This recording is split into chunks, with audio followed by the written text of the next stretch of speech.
asalaamaaleykum ñoo ngi leen di nuyu kenn ku nekk sa tur ak sa sant man nag c'est la première fois ma taxaw ci ay meeting di wax parce que Ndëri Aidara moo ma ko jaral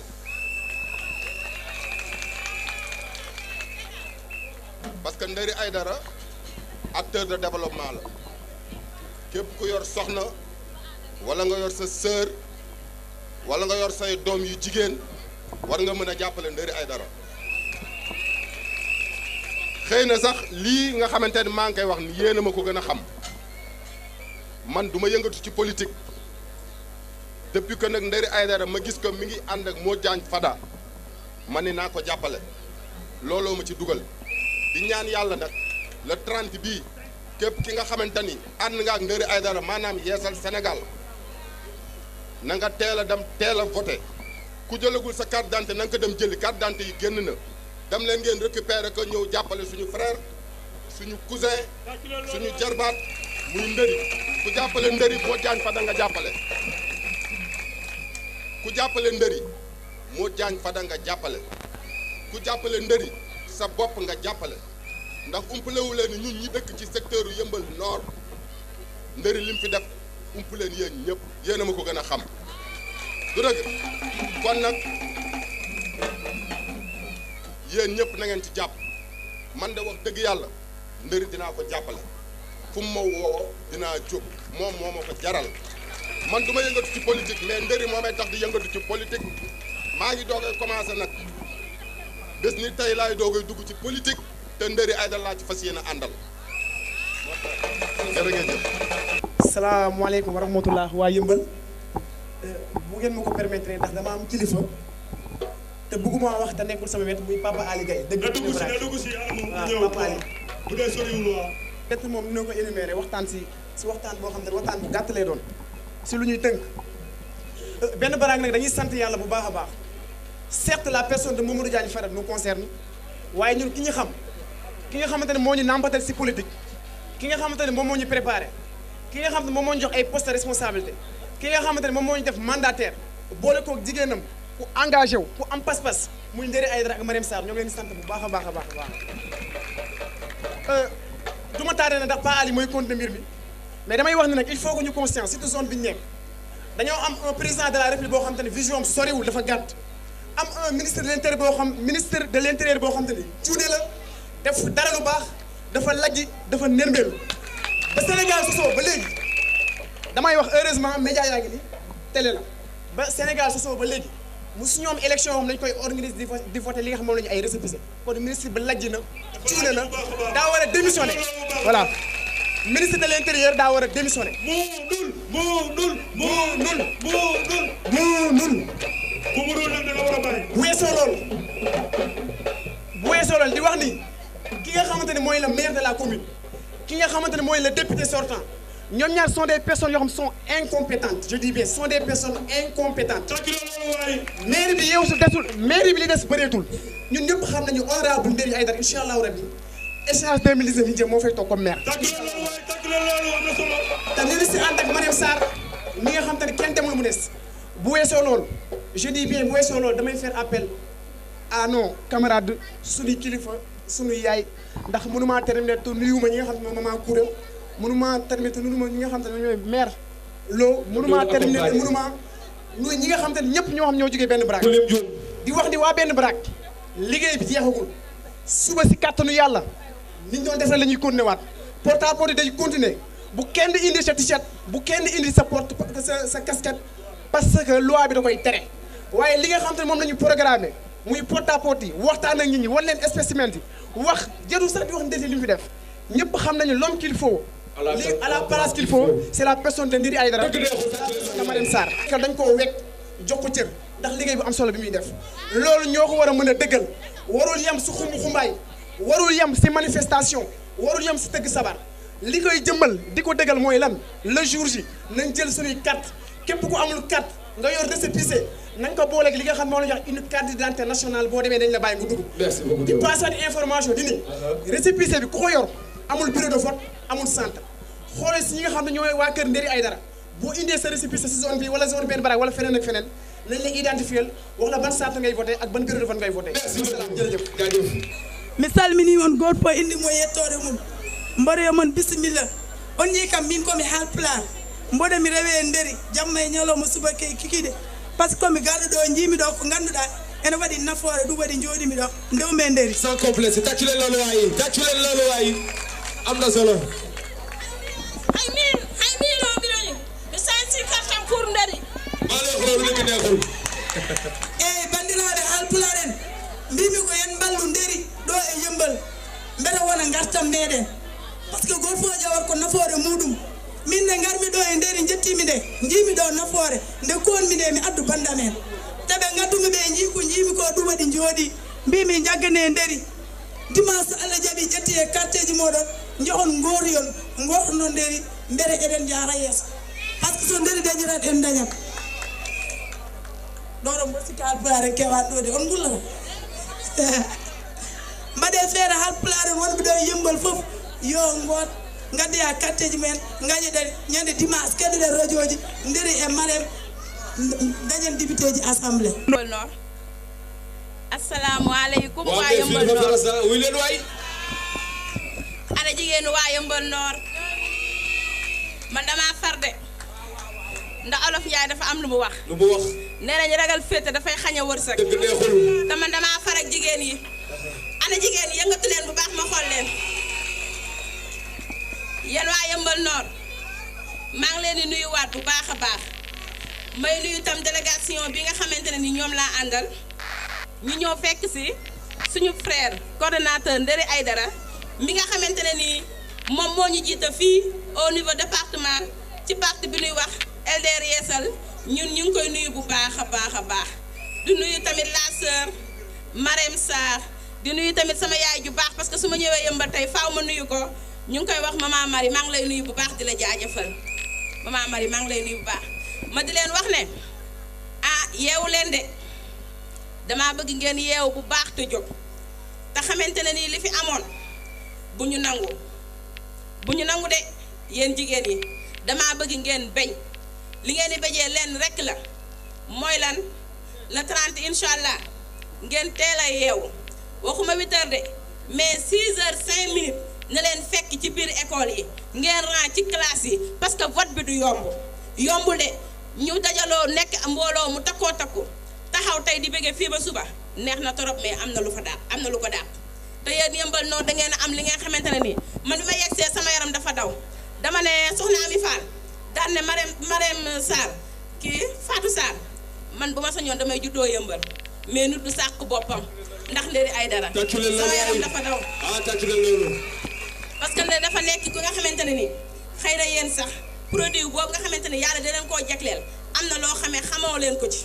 mais ñun ñi nga xam ne dafa nekk ak ñun ñuy liggéey ci parti bu ñuy wax LDR Yeesal mu nekk membre comité directeur Modou Diagne Fada respecté ko ndax fullaam ak faydaam ak bëgg gu mu bëgg Pikine ak bëgg gu mu bëgg Yeumbeul man xam naa produit boobu leen yàlla jagleel yéen yaa waa Yeumbeul Nord man xam naa. waaw tàccu leen loolu waay. ndeysaan waxoo ko de. produit boobu nag muy député Nderi Aïdara ñu teg si Marème Sarr am ngeen lu jafe am lu raar te président Fada dafa fonk ndaw moo tax bu jël Nderi Aïdara mi nga xam ne ndaw la di ndaw lu am jom teg ko Pikine wóolu ko Pikine ne ko sama yaakaar ci LDR Yeesal dafa nekk yéen ndaw yi jiital ma département de Pikine taftal ma fi man Ndeye Binta Diop ñu bokkoo ak ñoom soxna Ami ak ñoom Fatou Sarr ñuy liggéey bu ma ci ayib fii nga xam ne mooy département de Pikine te bu ñu mënee tey wala ñu mën a taxaw tey di wax grâce à Nderi Aïdara moo tax maa ngi koy gërëm bu baax a baax a baax Nderi Aïdara ma di leen waxaat yéen waa Yeumbeul Nord bu may wax ci yéen ak Nderi Aïdara fii ba suba du jeex xam ngeen lu tax damaa xam li ngeen am yéen dama koo xam te li ma si xam jàpp naa ne xëy na xamoo leen ko ci bu doon moom personnellement jarul muy sonn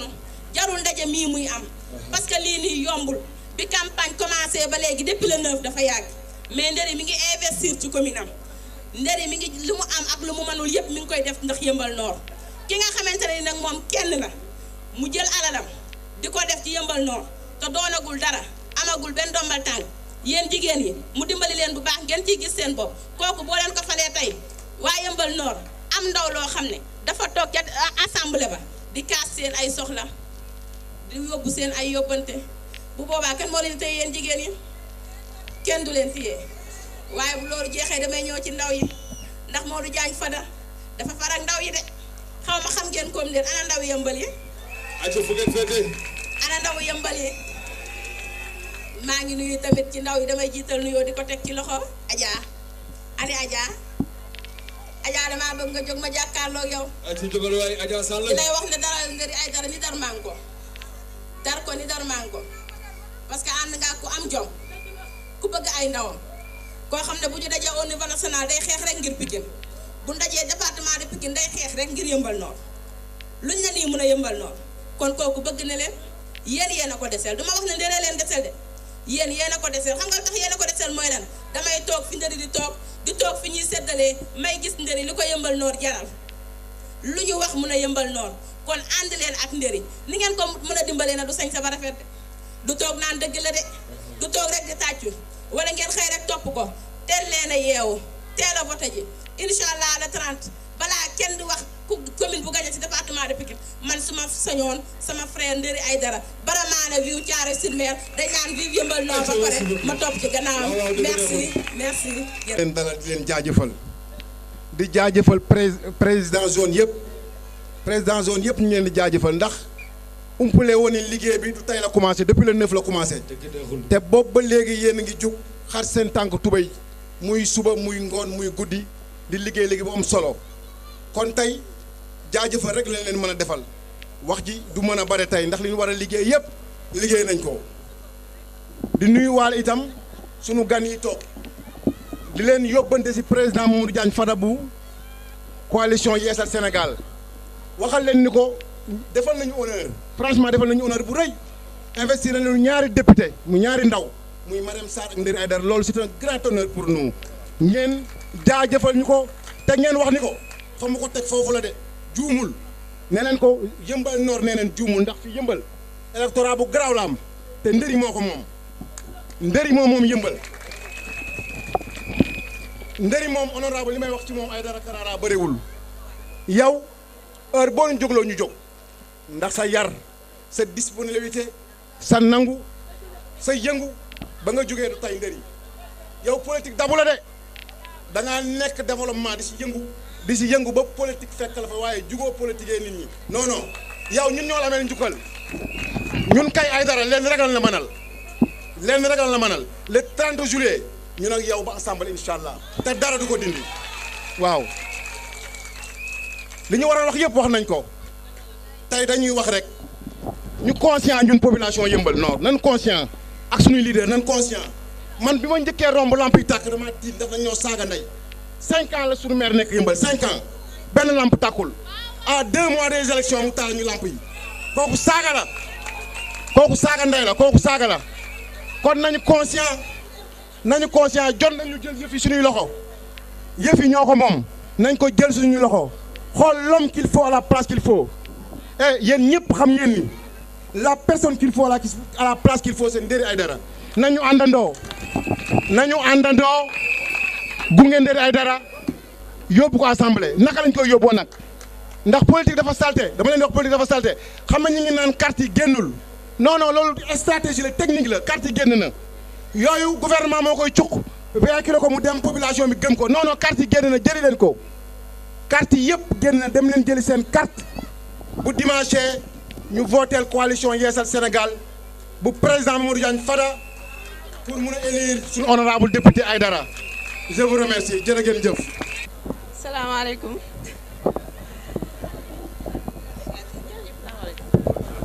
asalaamaaleykum maa ngi nuyu ñëpp di leen gërëm ci seen teewaay ak seen toogaay dëgg toogaay yi yàgg na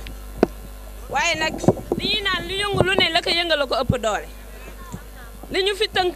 te tax ñu toog ñun ñoo ko xam ndax dëgg la dañoo yàgg di ànd ay année ñu yàgg di xooslu ay année tey résultat bi am nii wallaay da ngeen baax rek naan Marème Sarr waaye yéen ñii la yéen a ma jox confiance yéen a ma may doole ba ma egg fi ma egg yéen a may tettee di ma defal bu lu ma am lu ma metti bu ma ko déyee kenn mu ne ma Marème muñal maa ngi leen di sant di leen gërëm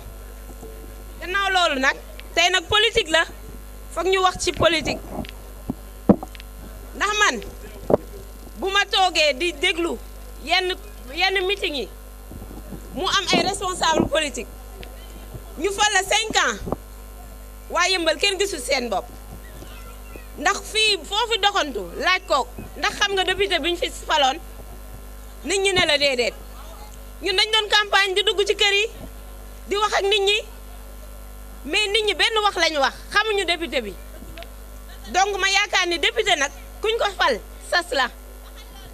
député du da ngay yore sa oto bu tooy rek li sam papa Ali doon wax sànq virre teinté loolu moom député gu ne war na koo daw ndax yow député ba ngay dox di wax ak nit ñi da nga saafonteeg nit ñi ba nit ñi jël seen xob jox la donc buñ la falee am na loo xamante mooy lu minimum loo war a wasloog sa digganteeg sa waa askan sa digganteeg sa waa dëkkandoo yi dañuy ñaan yàlla nag lii ñuy mbébét man nee naa bu Ndéri amee rek man am naa man mi sama jëmm ji man maa jël jël sama jëmm seeyal ko ci bu ndëri fas yéene ànd ak moom nag ba géej gi di feer ku mu neex ku mu naqari damay dem ak ndëri ba géej gi di feer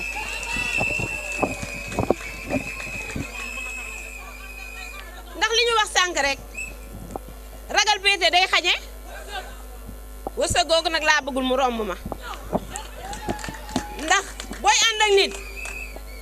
nga ñemem lool li muy def man dama fier ci ànd ak Ndëri Aidara xam ngeen lu tax dafa yaru di jàngale yar dafa teey di jàngale teey dafa baax di jàngale baax mais Ndëri bu baaxul nu muy def baayam daa baax ndeyam baax foog mu baax ñuy gërëm nag mbokki askanam ñi toog parce que nee nañu boo gëstoo gis sa askan sa ginnaaw da nga war a mën a gën a taxawal sa dëgër laay da nga war a gën a mën a dëgër ñoo ngi leen di gërëm ñoom ñëpp vraiment di leen wax ni campagne bi ba mu dooree ba tey ñu ngi ci jàpp campagne bi nag dëgg la métti na li ñu wax sànq rek ñii ngi feebar ñii ngi jàmbat waaye lépp rek dafa am loolu lu ñu tax a jóg moo tax te dañuy ñaan yàlla li ñu tax a jóg yàlla bu mu niil ndax dafa am loo xam ne ci lañ teg suñu bët te dañ fay egg incha allahu rabbi dañ koy jëli ñun mairie bi dëgg la 2014 yàlla xañoon nañu ko yàlla nag li mu dogal dañ koy nangu dañ ko nangu de parce que dañoo toogal suñu Pape Sidi Aidara mu nañu lii yàlla dogal da ngeen koy nangu li ci kanam nag rawul bët da ngeen muñ te demaat uti ay xale yu tuuti ngeen dañ koy nangu ay xale yu ndaw lañ dañ koy jëli ji bu soobee yàlla ànd seeg waa yëmbal gi yëpp parce que li ñu ñenn ñi di wax rek lu jot na lu yàlla dafa tudd ni dañoo war a dem te dañuy dem te duñ nangu ko ñu fa xattal ndax tey jii bu ñu demee ba gouvernement bi di ñu nosaxal ci ay carte d'identité man li Diop wax rek lajj daal am na ba pare ndax bu ñu demee ba ne woon 6 millions de sénégalais la ñuy inscrire ñëw waxat beneen chiffre donc déjà lajj am na fa ñu ne ñu dem leen retirer bañ koy dem di bindu ju dafa métti ba dee am ci bu ñu demee di retirer mu gën a méttee ci kon boog am na lu ñu nar am na lu ñu lal ci suuf li ma gën a déplorer mooy kyrielle de liste yi am Macky Sall dafa ñëpp xam ne dafa parrainé ay liste ci suuf pour jaxase nit ñi rek ndax mosu ñoo fekk élection bu am 47 listes c'est la première fois waaye nag pression opposition tax na ba tey ñu nangu ñu jox ñu dem ak 5 listes ba tey alhamdulilah na ci nit ñu conscient ñun nag li ñu ñor mooy ana liste ba liste coalition Manko Yeesa Sénégal koy jël ñëkk koo jël ñun ñooy 7e liste bi déposé au niveau de la préfecture donc tey képp kuy dem konteel ba yegg ci 7e position bi jëlal lii mooy leket gi fees dell ak mboq jaune bleu gii tey suñu solo rek firndeel na ko nga jël ko loo ca toftal nag baax na boo paree jox ko jaaykatu gerte jël suñu liste bi lem ko ba mu baax dugal ci enveloppe doo ko lem de doo lem enveloppe bi doo ko taxal ak sa tuflit di ko koleen enveloppe bi danga koy jël ndànk dem ba ca urne ba na ko ca sax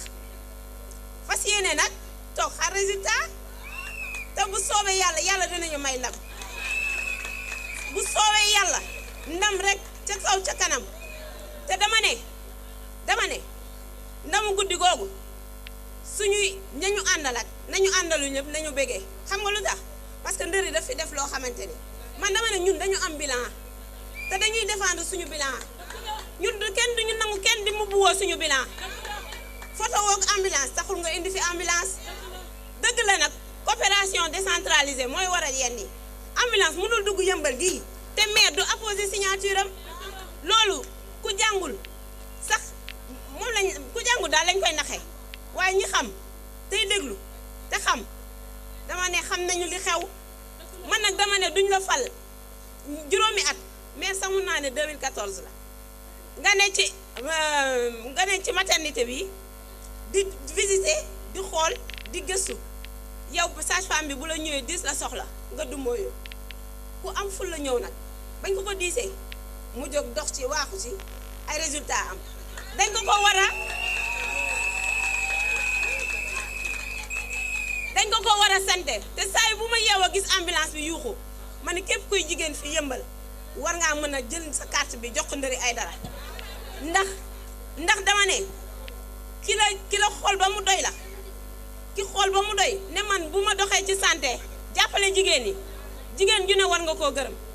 te dafa dox ci ay jéego yu bari la dox ci santé te nag li ci kanam rawuli bët am na leneen luy ñëw tàmmal leen sànq da doon énumérer ñu dagg ko waruñu ko woon dagg parce que li mu war a wax ak a bëri ñun dañoo am bilan am ay perspective dafa am fu ñu bëgg a jëm te loolu dama koy bàyyeeg honorable bu ñëwee eggee leen ko mu doon nag cadeau bu rëy bu ñuy may waa yëmbal yàlla nañ ci egg ak jàmm ak salaam te mu doon suñu muruwaay ñun ñëpp mu doon suñu ndam tamit ñun ñëpp maa ngi leen di gërëm di leen sant jërëjëf yéen jigéen waa LDR Yeesal. Asalaamaaleykum waat yëmbal Nord. Asalaamaaleykum département de Pikine. Asalaamaaleykum LDR Yeesal. Asalaamaaleykum coalition Manko Yeesal Sénégal. maa ngi leen di nuyu yéen ñëpp di leen sant di jiital nuyoo bi waat koñ bi parce que nag ñi nga xamee ne ñoom laa dëkkal nekk ak ñoom ci ñoom lay commencé rawatina ci délégué de quartier bi di suñu papa Elimane Fall bu ñu waxee suñu papa Elimane Fall wax nañ quartier bi di ci teg imam bi di imaamu Ndiaye donc di leen wax ne ci seen tur ñi ngi nuyu di sant di gërëm waat koñ bi ñëpp donc di sant tamit toujours honorable yi parce que su ma nee honorable yi tey du man ak Mariam Sarr lañu investir mais tey dafa am ay jeunes yoo xamee ne ñi ngi ci département Pikine nekk ci parti bi le président Modou Diagne Fada am confiance ci jeunes yi investir leen donc su may wax nag ñooñu dama siy jiital Ndeye Binta Diop investi sur la liste nationale bu Thiaroye Géej di ci teg honorable député Fat Sarr investi national sur la liste nationale mu dëkk Kër Mbaye Fall di si teg aussi la Lyon Ami Fall investi sur la liste nationale mu dëkk Kër Massar Boune tey bu ñu ñëwee bàyyi seen lépp ñëw teew ak ñun tey ñëpp xam nañ ne tey meeting de clôture waroon na leen fekk seen gox ñu bàyyi lépp ñëw fii ci sama meeting donc dañ koy sant yàlla di leen wax ne maa ngi leen di nuyu bu baax di wax ne aussi Modou Diagne Fada le président Modou Diagne Fada lu ñuy wax rek ci suñu parti ndaw la tey bu demee ba investir ay jeunes donc kon loolu dañ koy sante yàlla bu baax di nuyu aussi responsable yi parce que tamit xëy na peut-être maa ngi koy fàtte léegi donc di ko wax mbaalo aussi moom aussi mu nekk aussi benn brak di nuyu tamit di jiital suñu présidente muy Tànn Madeleine Ndiaye bi nga xamee ne tey ci parti bi Yeumbeul Nord mooy présidente des femmes du parti donc di wax ne taxawaayam ci suñu ginnaaw gis nañ ko depuis bu ñu jugee di def politique ba léegi du moom dong moo fi nekkoon waaye tey metti woon na trop waaye tey dafa bàyyi lépp ànd ak man te ñun ku ñu gis ku ñu xool xam ne am na beneen parti bu ñu nekkoon mu metti woon na trop nag ci ñun waaye moom dafa bàyyi léppam ànd ak man donc moom aussi vraiment maa ngi koy sant di ko gërëm bu baax di ñëw nag di sant yàlla parce que depuis bu ñu commencé campagne bi ba léegi gisuñu wala dégguñu benn yoon ñu ne LDR Yeesal indi na fi violence wala LDR Yeesal xeex na wala LDR Yeesal ñu ngi koy yóbbu police parce que am na ay parti yu nekk ak ñun waaye seen biir campagne gis nañ ci violence ci seen biir campagne gis nañ ci ay responsables yi nga xam ne jël nañ leen yóbbu leen entendre leen waaye tey bu ñu yàlla jàppalee ñun ñu def suñu campagne ba tey bay jeexal dégguñu benn yoon wat LDR Yeesal ci violence loolu dañ koy sante yàlla parce que nous sommes des militants disciplinés parce que tey ki nga xamee ne mooy suñu njiit di le président Modou Diagne Fada ñëpp xam nañ ne Modou Diagne Fada nit la koo xamee ne nit ku dal ñëpp xam nañ ne le président Modou Diagne Fada nit koo xamee ne nit tey la donc tey nag ñun ñi nga xamee ne dañ nekk ci parti yar nañu yar boo xamee ne tey doo dégg mukk nitu Modou Diagne Fada mi ngi ci xeex donc loolu aussi buñ ko defee fii ci Yeumbeul dañ koy sante yàlla donc di leen wax ne aussi les jeunes ñu moytu violence Seydou Diallo bi nga koy wax sànq parce que Yeumbeul ñun ñoo ko bokk nit ku nekk quel que soit le parti bi nga nekk mën nga taxaw défendre ce parti waaye nag ñu éviter violence parce que ëllëg politique day jeex politique benn weer la rek ëllëg ñun ñooy daje ci terrain yi ëllëg ñun ñooy daje ci mbedd yi ëllëg ñun ñooy daje feneen ak feneen ak feneen donc di wax ne bu ñu politique jaral ñiy defante lu ñaaw bu ñu politique jaral ñiy waxante yu ñaaw ñu xam ne Yeumbeul ñun ñoo ko bokk ëllëg képp ku fi yàlla jiital dañuy ànd ak yow waaye ay xale lañ ay ndaw lañ donc ñun war nañ mën a xeex ba bu ëllëgee lépp lu ñuy wax Yeumbeul ci violence ñu bañ ko gis ci ñun donc moo tax jeunes yi nga xamee ne ñoo nekk ànd ak ñun ci loolu lañ leen yaree donc di wax ne fu ñu teg suñu tànk foofu la di ñëw tuuti par rapport ak ce régime parce que moi je me dis que ce régime est incompétent parce que dañ ko war a wax ci kaw ce régime est incompétent parce que on ne peut pas concevoir pour une première dans l'histoire du Sénégal ci wàllum élection ñuy voté récépissé donc ci ban réew lañ nekk suñu démocratie reculer bu tax tey président Macky Sall fu ñu toll moom moo fa yóbbu ba tax ne lenn rek moo ko fii mën a jëlee lenn rek mooy au soir du 30 ñu jël dem retirer suñu carte parce que ñi ngi lëbëj di wax ñenn ñi seen carte d'identité génnul pour jim leen décourager la mais nañu bañ a décourager dem jëli suñu carte comme ñoom voté nañ loi bi ba ne par force mu neex mu naqari le 30 récépissé koo xamee ne sa carte d'identité génnul day récépissé lay voté ak carte d'identité wala passeport tey nañ dem def ko parce que damay wax encore une fois am na ñu taxaw ne la 30 bu fekkee ne loolu la ñuy voté dëkk bi dana tàkk waaye nag moo wax leen ñun bu ñu bokk ci ñi nga xamee ne dañuy taal dëkk bi parce que tey dañu amoon benn mentor boo xamee ne muy maître Abdoulaye Wade dafa liggéey Sénégal donc tey nag bu fekkee ne gouvernement bi nga xamee ne moo fi nekk muy le gouvernement de Macky Sall dañu taxaw ne ñoom par force lii la ñuy def am ñoo xamee ne dañu taxaw ne le 30 bu fekkee ne loolu la ñu wax ne la ñuy def dëkk bi dañ koy taal donc may ñaan yàlla di leen ñaan ñun ñi nga xamee ne ñoo nekk coalition Manko Yeesal Sénégal di ñaan sénégalais yépp ne la au soir du 30 nañu dem voter parce que ñoom xam nañ ne daanu nañ ba pare ils seront pas majoritaires à l'Assemblée nationale mënul nekk donc nañu jël suñu carte ñi nga xamee ne seen carte d'identité génnul nañu jël seen récépissé boole ko ak seen ancien carte d'identité dem dox ndànk voter ñëw toog ñu bañ a xeex bañ a xuloo te xam ne nguur yàllaa koy defee tey ku nguuram jeex dafay jóge te ñu xool ñi nga xamee ne ñoo fi nekk xam ne ñoom seen nguur jeex na donc kon nañu jël suñu carte dox ndànk ñu dem voter ba bu ngoon see yàlla mën ñu may ndam man loolu laay woo sénégalais yi loolu laay woo waat Yeumbeul encore une fois Yeumbeul ñu ñoo ko bokk donc mënuma tamit gëm ne ministre de l'intérieur Abdoulaye Daouda Diallo muy campagne mais ce qui est grave en tant que l'autorité administrative tey moom mu ne Daouda Diallo tey moom mu ne élection yi moo nekk arbitre mais tamit ku nit nan lay mën a nekkee arbitre ba pare di far fan ngeen mës a gisee loolu Daouda Diallo mooy arbitre den ba pare tey mi ngi wàcc dëkkam di campagne pour le président Macky Sall donc kon loolu tey dafa ruslu ci suñu réew donc kon tey dañuy continuer di wax ne le ministre de l'intérieur doit démissionner nañ ko wax nag même bu fekkee ne ñoom dañuy def leen neex ñun nañuy continuer di réclamer la démission du ministre de l'Intérieur. Donc loolu moom képp koo xamee ne sénégalais nga képp koo xamee ne opposant nga dafa war a continuer di ko wax. Donc di wax na tamit aussi bu ñu yàlla jàppale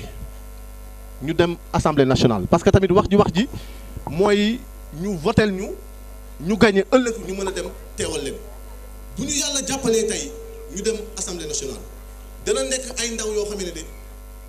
du ñu dem assemblée nationale di nelaw dana nekk ay ndaw yoo xam ne tey bu ñu demee teewal leen foofu danañ teewal suñu gox parce que aussi nañu xam ne yëmbal lañu am tey lépp lu ñu mën a wax lépp lu ñu mën a am yëmbal moo ñu gënal lépp yëmbal lañu gëm ñun et nous sommes fiers d'être des yëmbalois nous sommes fiers laa wax donc tey dana nekk ay député yoo xam ne danañ leen teewal ba bu ëllëgee yëmbal lu mu manqué woon yëpp ñu dem kaas ko wax ko jooy ko fu ñu ko war a jooyee pour ñu mën ñu bàyyi xel parce que xam nañ rôle député mënul defar ay tali député mënul defar ay hôpital député mënul defar stade waaye aussi député mën na revendiquer député mën na wax député mën na kaas ba bu ëllëgee aussi fi nga xamee ne fa nañ koy décider ñu mën ñu bàyyi xel ba mën ñu defal li nga xamee ne moom lañ bëgg parce que yëmbal ñun daanaka mën nañu wax ne 30 ans yi nii ñu dëkk yëmbal waaye boo leen xoolee yëmbal nu mu meloon bërki démb ak démb noonu la mel ba léegi ban changement dama bëgg ngeen wax ma ban changement ngeen gis ci yëmbal ban changement ngeen gis ci yëmbal donc kon ñun mënuñu gëm ne ñu ne am nañ député yëmbal te mësuñu ko gis benn yoon mu def benn proposition de loi député bi nga xamee ne moo fi nekk parce que tamit ñun yarewuñu ñi xase mais député bi nga xamee ne moo fi nekk lan la defal waat yëmbal lan la defal waat yëmbal tey de bu ko yàlla mayee tey mu nekk député fu mu dëkkoon dafa jugee dem ba Tëngéej jënd fa kër parce que aussi fii lañ dëkk donc ñun dana nekk ay député yoo xamee ne xam nañ souffrance yëmbal dana nekk ay député yoo xamee ne du ñu tuxu fu ñu dëkk fii la ñuy continuer di dëkk donc bu ñu yàlla jàppalee ba ñu dem assemblée nationale yenn yu bëri xëy na mën nañ ko wax ba yàlla jàppale ñu mooy tali yi ku ne yëmbal benn tali lay wax donc il est temps que ñu ibbi ay yoon yu bëri il est temps que surtout la jeunesse ñu am stade municipal wala ñu am terrain municipal boo xamee ne ndaw ñi danañ ci mën a gis seen bopp parce que tey mënuñu gëm ne Kër Massar bërki démb la yëmbal la ko njëkk Malika yëmbal la ko njëkk mais tey fu ñu demee ba Malika am terrain municipal Kër Massar am terrain municipal te yëmbal mënuñu am terrain boo xamee ne nit ñi fa la ñuy defee seen nawetaan dañ koy ñaawlu tey nawetaan yi ñuy joué surtout jeunes yi ci camp bi la ñuy joué te camp bi des fois ñu am fa ay difficultés yoo xamee ne ñun rek ñoo xam donc tey dana nekk ay ndaw yoo xamee ne danañ taxaw kaas ba bu ëllëgee ñu mën ñu bàyyi xel ba tabaxal ñu stade municipal ndaw ñu mën ci gis seen bopp di wax ne tamit jigéen ñi aussi jigéen ñi maa ngi leen di gën a tàllal seen loxo di leen wax ne mbir mi aussi yéen la parce que tey politiquement ku fi taxaw jigéen na la taxaw jigéen na la may doole maa ngi leen di sant sama jigéen ñi maa ngi leen di sant parce que tey ku xam ku gis campagne électorale métti na financièrement métti na mais tey vraiment man damay am mbégte tey jigéen ñi nga xamee ne ñoom laa àndal tey ñun ñu nekk parti opposition ñoom ñuy cotiser dépenses yi nga xamee ne moom la ñuy def yëpp jigéen ñi ñoom ñoo koy cotiser di ko def donc kon tey bu amee ay jigéen yiy def loolu topp sa ginnaaw di la jàppale financièrement ak seen doole ah dama koy sant yàlla di woo nag yeneen jigéen ñëpp muy jigéen ñi ci koñ bi jigéenu yëmbal ñëpp maa ngi leen di woo di leen wax ne ñëw leen ñu liggéey parce que ñun yëmbal la ñu ñor ñun bu ñuy liggéey intérêt général moo tax képp koo xamee ne day am xëy na peut-être lu muy gis xëy na peut-être bu ñëwee fii du ko gis ñun lu muy jigéen ñi lu ñuy gis fii mooy jàppale ndër yi ba bu ëllëgee yàlla mën ko may ndombal tànk mu gën a jàppale wàcc mbër. Et pour vous dire, pour terminer, on a de très grands projets dañu am ay projets c'est pas que dañuy ñëw di ko politiquer wuñu ko mais dañu am ay projets yu mag xëy na mon frère Lamine Sagna bi nga xam ne moo nekk fii chargé des projets association bi mi ngi fi parce que encore une fois du politique moo ñu may yenn réalisation yi nga xamee ne moom la ci def développement moo ñu ko may donc on a de très grands projets pour yëmbal te lu ñu koy mën a may tey mooy bu ëllëgee bu ñu nekkee député wala ëllëg yàlla jox ñu mairie bi ñu mën ko yeggale mu am ay néew yoo xamee ne mën naa ko lim xëy na sax ñenn ñi wax nañ ko yoo xamee ne dañ ko réaliser ba pare nit ñi teg ci seen bët ñun nag bu ñuy def yàlla moo tax ñuy def tey bu ñu jëlee ambulance médicalisée indi ko ci maternité bi jigéen ñee tax donc nit nag mën na taxaw bàkkoo ko waaye ñun ñii nga xam ne ñun ñooy association bi am suñuy partenaire xam nañ leen ñun ñoo ko fi indi tey bu ñu indee matériel cryothérapie d'une valeur de 4 millions indi ko ci maternité bi jigéen ñee tax tey bu ñu jëlee matériel échographie d'une valeur de 8 millions 500 000 indi ko jigéen ñee tax tey bu ñu jëndee terrain d'une valeur de 13 millions jënd ko ci ASECNA bi jigéen ñee tax tey terrain bi nga xam ne moom lañ jënd d'une valeur de 13 millions wax ko def R+3 d'une valeur de 70 millions bu ñu ko defee fii ci ASECNA bi jigéen ñee tax donc tey bu ñuy liggéey ak sœurs yi di fa jël ay conteneurs garab di ko fa yóbbu jigéen ñee tax parce que tey ku ne kër sœur tey xale yi lay wax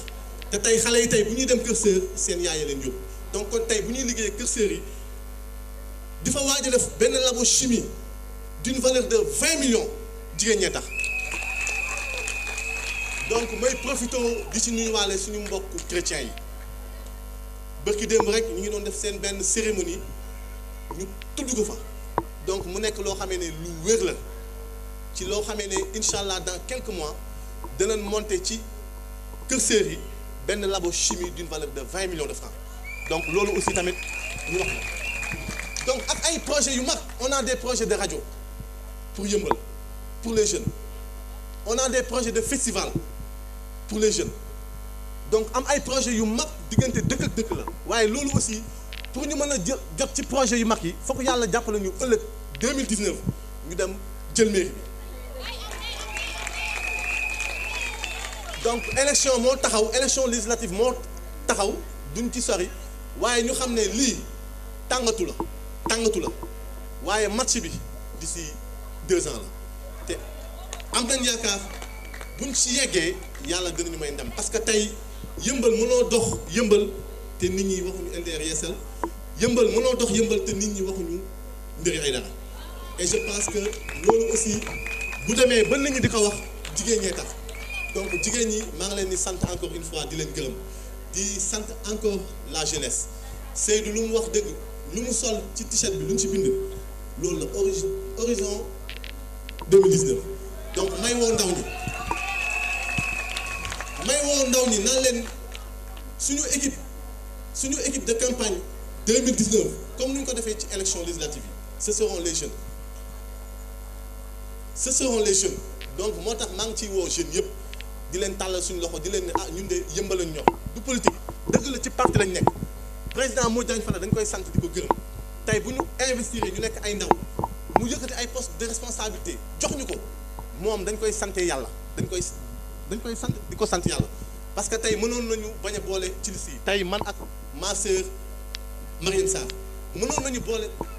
boole tey ci liste yi mais bu demee bu jël ñaari doomu yëmbal kenn mu investir ko ci liste nationale bi keneen ki mu investir ko ci liste bu départemental loolu dañ koy sante yàlla donc di wax ne aussi notre parti a de l'avenir c'est pourquoi je tends la main aux jeunes pour leur dire de venir travailler avec nous main dans la main et Inch'Allah on va vaincre Inch'Allah bu ñu yàlla jàppalee ëllëg yëmbal ñu ñoo koy defar maa ngi leen di woo ndaw ñi di woo mag ñi di woo jeunes yi di leen wax yeesal